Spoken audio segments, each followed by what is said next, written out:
and I would like to start with a case study there. This was a ship on the St. Lawrence on the Great Lakes. At a certain point, they lost steering. The ship ran aground quite heavily. Reason for the loss of steering was that the electrician was on the bridge, and he removed the fuse, which he thought was the light bulb for the RPM indicator. That's one thing why he was doing that. There's a long story which we don't have time for.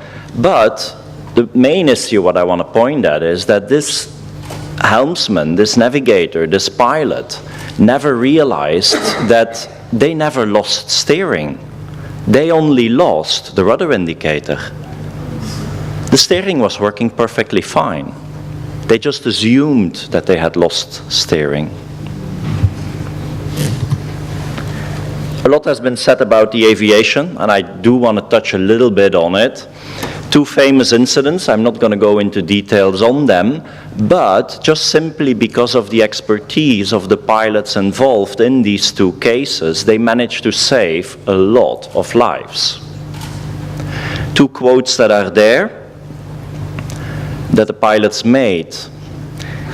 The BA flight to 38, the interesting thing about that one, and we've touched on it earlier, the only error this guy made was using the wrong call sign. And he used, instead of his own call sign, he used the one from the training simulator. And that's the point that I want to make on this. When you're talking about resilience, and when you're comparing aviation with maritime, okay, I know we can't compare it, are two different animals, but it has proven that it works in the airline industry, at least when it comes to flying a plane, when it comes to the navigational part. Those guys instinctively knew what to do, so much so that they forgot their own call sign and used the training simulator one. And I'd be curious actually to ask Hans whether that has happened on one of the Carnival ships.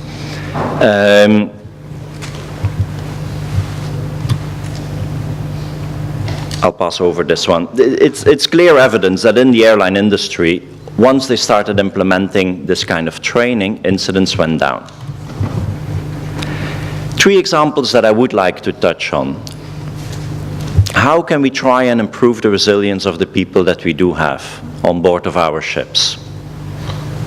A lot has been said on it, but one of the things I'll touch on is make them expert instead of just being merely competent. Another one I'll touch on is make sure that they get realistic training on board. And I'll touch a little bit on organizational resilience.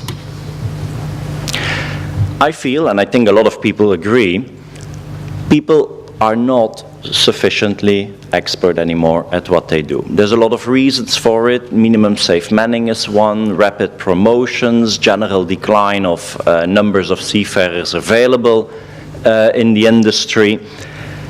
We feel that that is a main issue.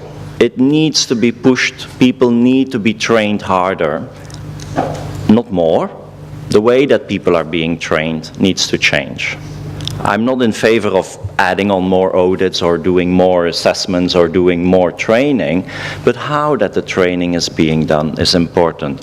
Similarly, with the quality of the training, let's go back to STCW. Let's have a look. I know we are not allowed to say that crew is not competent because flag state determines that, but let's have a look at the quality of these training schools where these guys are receiving their training. I'm not talking about yours.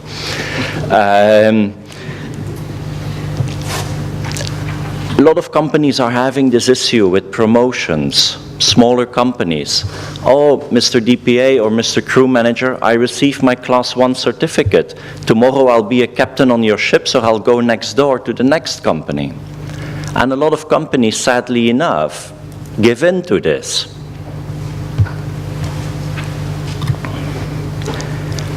A quick list there on this difference between being merely competent and being expert at what it is that you're doing. And this only comes through a lot of time on the job. Even when you think you're ready, no, you're not. You have to keep doing it until, basically, either like that BA guy, the BA pilot, or like a grandmaster of chess. You instinctively know what to do without having to think about it. You don't see individual components anymore. You're looking at the total picture of what is actually happening. Drills on board of ships. We've touched on it today. I want to touch a little bit more on it. I really would like them to be a lot more realistic. I really do. I'm not saying that for a fire drill you have to start a fire on your ships, but they should be more realistic.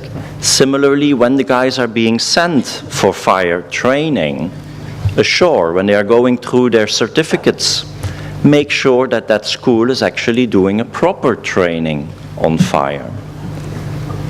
I remember when I did my firefighting training, we had to really go into enclosed spaces where there was a fire, where it was pitch dark, and where we had to try and extinguish it.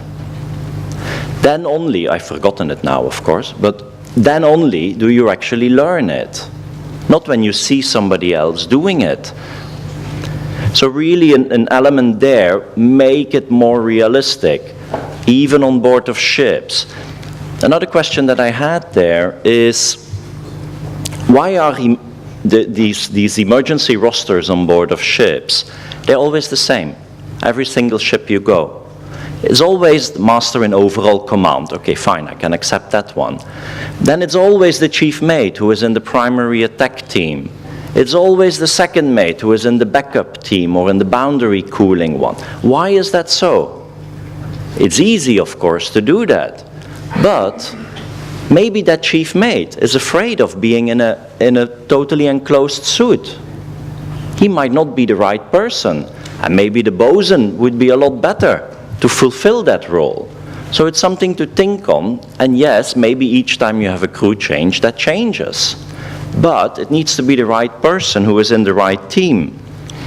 We touched just now on lifeboat drills, and I accept the fact that there is a lot of hardware differences between lifeboats, but when I go on board of ships, when we do surveys, and I look at the lifeboat drill reports that are being done, every single time the lifeboat is lowered and raised and lashed in exactly the same amount of time. Guarantee you. So you know it are fake reports. Why are they not doing it? I always tell the master then, I said, Master, look, this is for you. This is your safety. I will go back home tonight. I'll sleep in my own bed. If you are out at sea, this is your safety. Why are you not taking it serious on board? There's some examples on the slide on how organizations try and make it more realistic. This is one that I feel certainly simulators can help, because you can do a lot more scenario-based training. But even on board of the ship, you can have more realistic drills when it comes to navigation. Not necessarily always the collision one or losing your steering gear, but it can be go further. You can talk about what to do if your EGDIS suddenly malfunctions. What if your GPS is off track? What if the gyro is giving the wrong heading? People don't train. Yes, they read about it. They never train how to do things. They never practice it. A last point on organizational resilience, which we touched on actually earlier when they were talking on organizational capacity. And a lot of that information actually comes out of the publication on being human. It's not just the seafarer which needs to be resilient or needs to be expert on board of a ship, it's the organization as well. That is the one that goes around the seafarer, around all the other departments in the company. You need to have these processes in place. You need to be able to deal with fatigue, not just from a seafarer perspective, not just work rest hours on the ship, but equally ashore? How many of us are working late? How many of us are being tired? How do you want then us to give proper guidance to the ship in case something does happen? Similar with stress, similar with boredom, being bored in the office if you're continuously being asked to do things that are below your capacity. It's what was being said sometime earlier. How can a company be totally dysfunctional but still have brilliant talent? So in conclusion, these are just a few of the elements. There is a lot more, of course, when it comes to resilience, and a lot more has been discussed today, but these were just 3 of the items that I wanted to touch on in order to try and improve the resilience of seafarers, in order to try and make them more expert at what it is that they are doing, and move towards lesser incidents. Thank you.